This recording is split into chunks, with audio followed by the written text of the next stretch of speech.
Hi viewers, welcome to our channel. ప్రస్తుతం మనతో పాటు దాము బాలాజీ గారు, సీనియర్ జర్నలిస్ట్, వారితో ఒకసారి మాట్లాడదాం. సార్ నమస్కారం. నమస్తే. సార్, అఘోరి మళ్ళీ తెలంగాణకు రావడం మనం చూసాం సార్. హనుమాన్ టెంపుల్ దర్శించుకుంది, ఆ తర్వాత ఇంకొద్దిగా హడావిడి చేస్తుంది. అయితే ఇప్పుడు ఆమె ఒక శపథం పూనుకుంది. అది కూడా రేవంత్ రెడ్డి గారిని సీఎం సీట్ నుంచి దించేంత వరకు నేను ఈ తెలంగాణ వదిలి పోలేను, ఇక్కడే తాంత్రిక పూజలు చేస్తానని చెప్పినట్టుగా వార్తలు అయితే వినిపిస్తున్నాయి సార్. నిజంగా మరి సీఎం రేవంత్ రెడ్డి గారిని దించడానికి మరి తాంత్రిక పూజలు చేస్తుందా, మరి ఇక్కడేమన్నా తెలంగాణలో గొడవలు సృష్టించే ప్రయత్నాలు ఏమన్నా చేస్తుందా అన్న చర్చ కూడా జరుగుతుంది సార్. మీరేం చెప్తారు సార్ దీని గురించి? అఘోరి మార్చి 2 ఆంధ్ర రాష్ట్రాలు అని మార్చి ఆమె వివాదాలు క్రియేట్ చేస్తుంది. మొదట్లో యాక్చువల్‌గా ఆమె ఆహ్, లడ్డూ వివాదం టైంలోనే తిరుమలకి రావడం. కాకపోతే అక్కడ ఎవరిని పట్టించుకోలేదు. ఆ తర్వాత కూడా తెలంగాణలో కూడా ఆమె వచ్చింది. కానీ ఎవరు ఇక్కడ పట్టించుకోలేదు. అయితే ఆమెకు లక్కీగా ఒక అవకాశం కలిసొచ్చింది. అదేంటంటే కుమ్మరిగూడ, హైదరాబాద్‌లో సికింద్రాబాద్ ఏరియాలో ఉండే టెంపుల్ ఏదైతే ఉందో టెంపుల్‌లో ఈమె విగ్రహాన్ని పగలగొట్టడం. ఎవరో సల్మాన్ అనే ఒక వ్యక్తి. సో అక్కడి నుంచి ఈమె దాన్ని క్యాప్చర్ చేసుకొని పబ్లిసిటీలోకి రావడం ఇవన్నీ చేసింది. దాని తర్వాత ఇక్కడ అనేక గొడవలకు కారణమైంది. దాంతో ఆత్మార్పణ చేసుకుంటాను అని బెదిరించడం, ఇవన్నీతో పోలీసులు ఆమెకు కౌన్సిలింగ్ ఇచ్చి వాళ్ళ ఇంట్లో వాళ్ళతో మాట్లాడి ఆమెను పంపించేశారు. అక్కడి నుంచి కేదార్నాథ్ వెళ్ళడం, మళ్ళీ తమిళనాడు వెళ్ళింది, మళ్ళీ ఆంధ్రప్రదేశ్కి కార్తీక మాసం సందర్భంగా శైవ క్షేత్రాలన్నింటినీ నేను దర్శించుకుంటానని చెప్పి అక్కడికి వెళ్ళింది. అక్కడి నుంచి అక్కడ వివాదాలే. అక్కడ కూడా సైలెంట్గా లేదు ఆమె.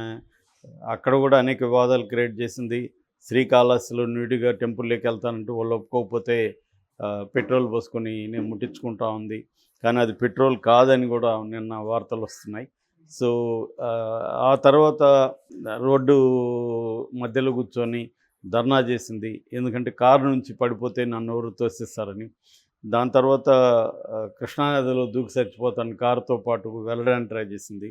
ఇలాగ అక్కడ కూడా పోలీసులు తల పట్టుకునే పరిస్థితి క్రియేట్ చేసింది. ఎందుకంటే ఈమె ఎక్కడున్నా ఇప్పుడు జనం కూడా విపరీతంగా వచ్చేస్తున్నారు పెద్ద ఎత్తున. ఎందుకంటే జనానికి ఏదో ఒక పాతకు రోత కొత్తకు వింతలాగా ఒక కొత్త అవతారంలో కనబడేసరికి వచ్చి కాళ్ళకు మొక్కడాలు, ఇంకా రకరకాల వ్యవహారాలు చేస్తున్నారు.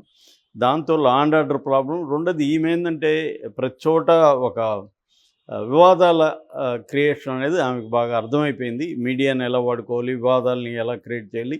ఏం లేదు, సింపుల్, నేను చచ్చిపోతానని చెప్పడమే, అంతకంటే ఎక్కువ వివాదాలు అవసరం లేదు. సో నేను చచ్చిపోతానని నేను చాలాసార్లు చెప్పాను, ఒక ఎమోషనల్ బ్లాక్మెయిల్ చిన్నపిల్లలు ఎలాగ చేస్తారో అలాగే ఒక ఎమోషనల్ బ్లాక్మెయిల్ అనేది చేస్తుంది. ఇప్పుడు కొత్తగా ఏమైందంటే ఈ కొంతకాలంగా ఒక 5-6 టెంపుల్స్ మీద దాడులు జరగడం, విగ్రహాలు ధ్వంసం జరగడం అది తెలంగాణలో జరుగుతుంది. అంటే ఒక ప్యాటర్న్ లాగా జరుగుతుంది. దాంతో ఆమెకి మళ్ళీ కలిసి వచ్చింది. మళ్ళీ తెలంగాణలోకి అడుగుపెట్టింది. నిన్న శంషాబాద్‌లోకి వెళ్ళింది. నవగ్రహ దేవాలయాలు, పోచమ్మ, మెదక్లో ఏడుపాయల వనదుర్గమ్మ, ఈ దేవాలయాలతో దర్శించుకుంది. జనం కూడా పెద్ద ఎత్తున వస్తున్నారు. పోలీసులు ప్రొటెక్షన్ ఏర్పాటు చేశారు. ఈ క్రమంలో ఒక వార్త వైరల్ అవుతుంది. అదేంటంటే ఆమె తాంత్రిక పూజలు మొదలుపెట్టింది. ఈ తాంత్రిక పూజలు ఎందుకోసం అంటే ఇక్కడ రేవంత్ రెడ్డిని పదవి నుంచి దించేయడం కోసం అన్న ఒక వార్త వస్తుంది. ఆమె కూడా ఇప్పటికి 2-3 సార్లు రేవంత్ రెడ్డిని ఛాలెంజ్ చేసింది.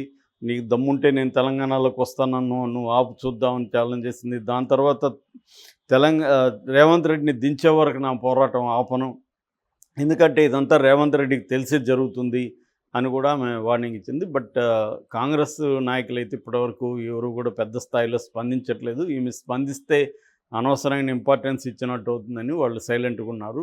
సో పోలీసుల స్థాయిలోనే ఈమెను డీల్ చేస్తున్నట్టుగా మనకు కనబడుతుంది. సో ఇప్పుడు పోలీసులు ఈమెను ఒక 6 నెలల పాటు బహిష్కరించాలి అన్న ఆలోచనలో ఉన్నట్టుగా తెలుస్తుంది. ఎందుకంటే గతంలో కూడా కత్తి మహేష్ను, ఇంకొక స్వామిని అలాగ బహిష్కరించారు. అలాగా ఇప్పుడు కూడా ఎందుకంటే ఇది న్యూసెన్స్ లాగా తయారైంది, రోజుకొక గొడవ క్రియేట్ చేస్తుంది. సో అందువల్ల బహిష్కరిస్తే సరిపోతుంది అన్న ఆలోచనలో ఉన్నట్టుగా ఉన్నారు. ఒకవేళ అది చేయకపోతే ఈమె రోజు రోజుకి ఇంకా తెలంగాణలో కూడా ఇది చేసే, అక్కడ ఆంధ్రప్రదేశ్లో ఈమెను బార్డర్ దాటించి పంపించారు. తెలంగాణలో ఒకసారి ఆల్రెడీ బార్డర్ దాటించి మహారాష్ట్రలో వదిలేసి వచ్చారు. అయినా మళ్ళీ ఆమె వచ్చిందంటే ఆమెకి వివాదాల నుంచి బయటకు పోవడం ఇష్టం లేనట్టుగా కనబడుతుంది. నిజానికి టెంపుల్స్ దాడులనేవి బీజేపీ పేటెంట్. మామూలుగా ఎక్కడ టెంపుల్స్ దాడులు జరిగినా బీజేపీ రంగంలోకి దిగి బీజేపీ చూసుకుంటుంది. కానీ ఇప్పుడు ఆ పేటెంట్‌ని ఈమె తీసుకుంది. అట్లాగే సనాతనం అనేది ఈ మధ్యకాలంలో పవన్ కళ్యాణ్ పేటెంట్. దాన్ని కూడా ఈమె తీసుకుంది. ఇప్పుడు ఆమె 2 డిమాండ్‌లు ప్రధానంగా చేస్తుంది. ఒకటేమో సనాతన ధర్మం కోసం నేను పోరాడతానని ఒకటి చెప్తుంది. రెండోదేమో మహిళల భద్రత. ఈ 2 చెప్తుంది. ఇందులో మహిళల భద్రత అంటే అందరికీ అర్థమవుతుంది. ఆమె మహిళల భద్రత కోసం ఏం చేయాలో చెప్పట్లేదు. మహిళల భద్రత కోసం నేను పోరాడతానంటుంది. అంటే మహిళల భద్రత కోసం పోరాడడం అంటే ఏంటి? నీ ప్రోగ్రామ్ ఏంటి? ఏం చేయాలి? ప్రభుత్వం మహిళల భద్రత కోసం ఏం చేయాలి కొత్తగా? ఏమన్నా కాంక్రీట్ ప్రపోజల్స్ కానీ, కాంక్రీట్ ప్రోగ్రామ్ కానీ ఆమె ఏమీ చెప్పట్లేదు. ఇప్పుడు అనేక మహిళా సంఘాలు పనిచేస్తున్నాయి. మహిళల భద్రత కోసం అనేక సంస్థలు పనిచేస్తున్నారు. వాళ్ళకు ఒక ప్రోగ్రామ్ ఉంటుంది. ఈ ఏదన్నా జరిగినప్పుడు వాళ్ళు వెళ్ళి చేయడం. ఇప్పుడు అనేకం జరుగుతున్నాయి. ఆ స్పెసిఫిక్ ఇన్సిడెంట్లకు సంబంధించి మేము ఎప్పుడూ రావట్లేదు. మరి నెక్స్ట్ ఏమన్నా అది కూడా రంగంలోకి దిగుతుందేమో చూడాలి. రెండవది సనాతన ధర్మాన్ని కాపాడడం. అదైతే విచిత్రం. ఎవడికి సనాతన ధర్మం ఏందంటే ఒకడు చెప్పడు. సనాతన ధర్మం ఏంటి?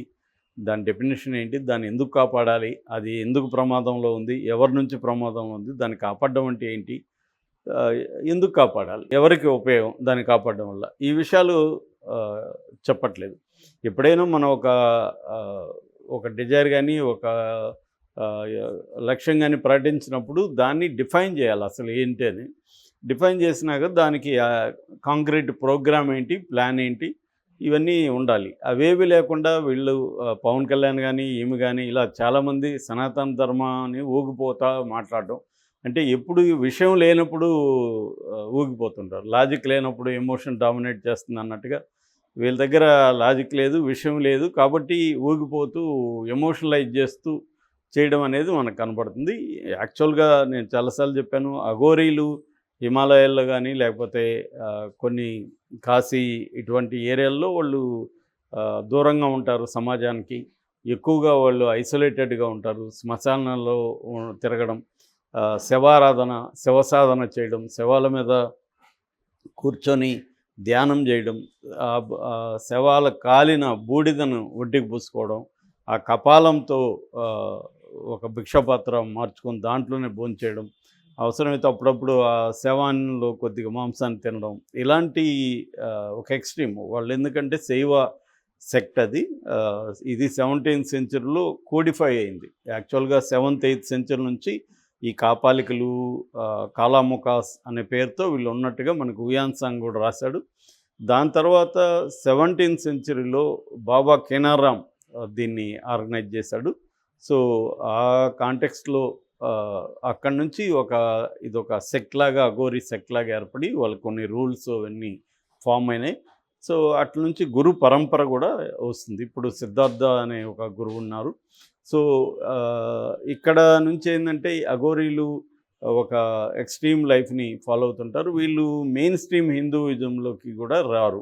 వాళ్ళ గుళ్ళు దర్శించడం కానీ, మనం ఎప్పుడు తిరుమలకి అఘోరీలు వచ్చి తిరుమలను దర్శించుకొని పోయారు ఇట్లాంటివి వినము. ఎందుకంటే మెయిన్ స్ట్రీమ్ దీనికి రారు. వాళ్ళు ప్రధానంగా శైవ సెక్ట్కి సంబంధించిన వాళ్ళు.